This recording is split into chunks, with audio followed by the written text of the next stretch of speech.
Onaku lwa leero tulese award yaffe eri pastor. Award zino twatandika ozigaba mu 2017. Nga 2017 ewe twatandika ne tugamba naye abantu abakoze obulungi ab'amaanyi lwaki tetubasiima nga tebannafaawo tebanagenda. Kimpisa bubi nnyo okulaba nti pastor afono anasooka kufa kuba okufa tekuliko saawa tekuliko myaka ate tulyoke tujje tugambe youth parliament tuyimirira olwa pastor abadde atuyamba kintu kibi nnyo.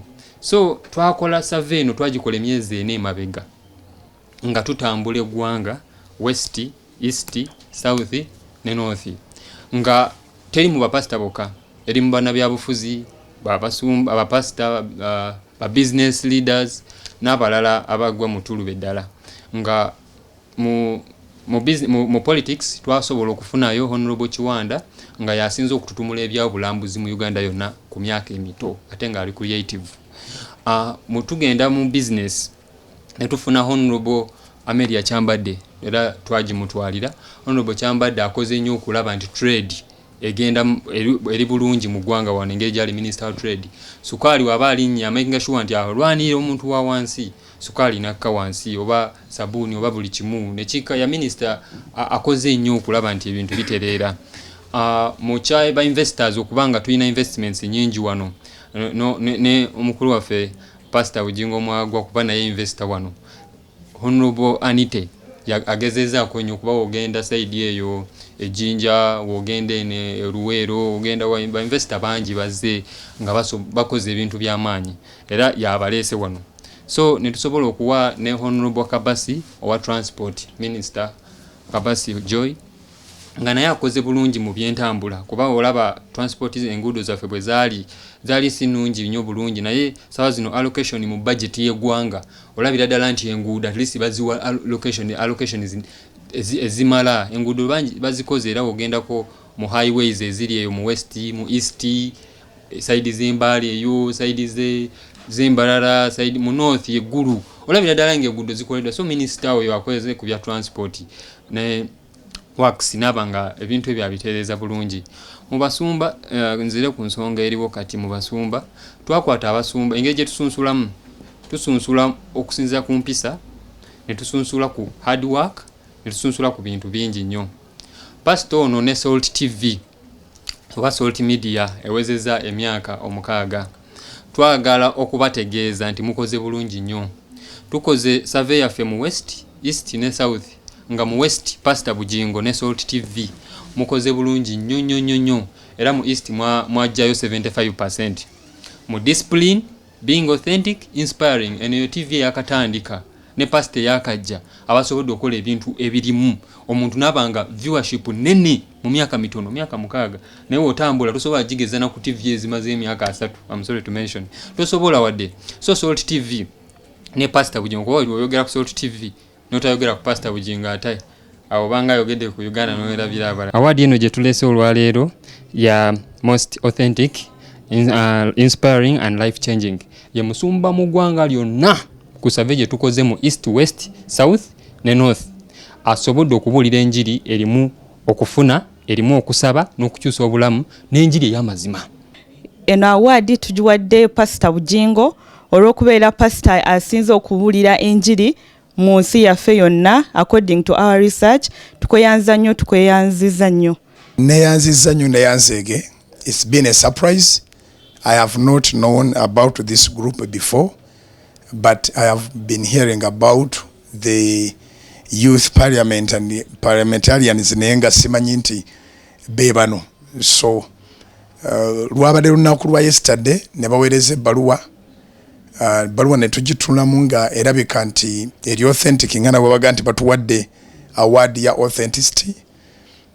Ne secretary n'abakubira essimu n'abaga nti okay baba nga baagala kujja ku nnaku letuweeza myaka gyaffe 6 nga 3 November 2020 bajje naye nga ekirabo ekyabwe award yabo bagamba nti babadde ne ba pastors 35 ne bagamba okusinziira ku research gwe bakoze mu region zonna eza Uganda nga nvuddeyo nga award ejja gyendi.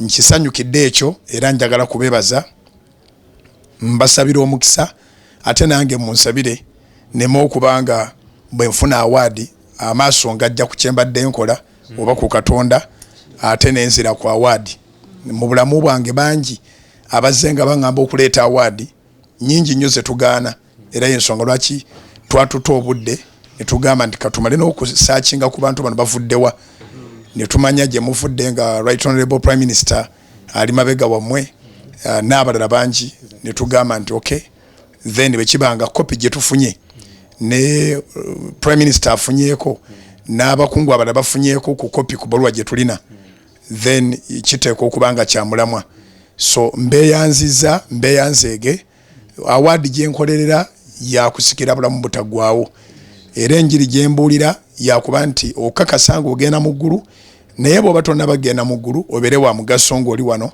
oleme kufuukira muntu yenna burden so nebaza Mukama era abali mu north abali mu east abali mu central n'abali mu west mwebale okubanga mwampadde max ezo era nange kimpadde okwekebera bwe kibanga wano mu central nabadde mu 58 mu central kitegeeza nyina okukola ennyo ensonga ey'abeebusoga aba eastern Uganda okumpa 75 nsobole okubanga ne mu Buganda ngituukako nendowooza mu Buganda competition erabika yabadde Steve tuli bangi asatu mu abatano be mwogeddeko amannya ngawulidde nga mazito tetugenda kuboogerako wano mu central ate ffenna we tutuula n'olwekyo ndowooza era saapafomize bubi naye kanneekebere ate nnyongera okusaba mujjidde wakati mu kusaba n'okusiba tetulina byakubawa kulya na kunywa naye mutwala omukisa gwa Katonda mu linnya lya Mukama ffe Yesu.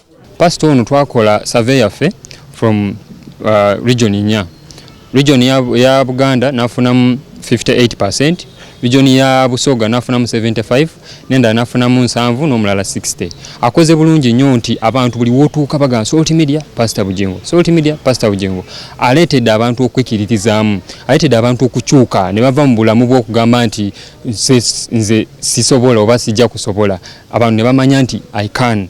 Pastor Bugingo ye pastor bulira enjiri etali mu division, enjiri etali mu kwawula nti ono wa ggwanga lino, ono wa ddiini lino, ono wa kibiina bwe kiti, n'abeera ng'asobola okuba nti abeera muntu mulamu n'abeera pastor mulungi inspires. Abavubuka ba Youth Parliament twamusiimye kubanga twakoze survey eyo. Awadde oba pastor 35 be twateese ku kakunguta ne Pastor Bugingo n'abanga yasinze. I encourage everyone to be inspiring. Buli kyokola kimanye nti gwe tobalaba abali mu kunoonyerezaako, tobalaba abali mu kukulabirako naye baba gye bali. So kulwange nze manyi nti Mukama we yantuusa buli lunaku oba ntambula oba nkolodde oba njogedde oba mbuulidde oba neebase wabaayo omuntu aba ne kyayiga ku ekyo kye mba nkoze.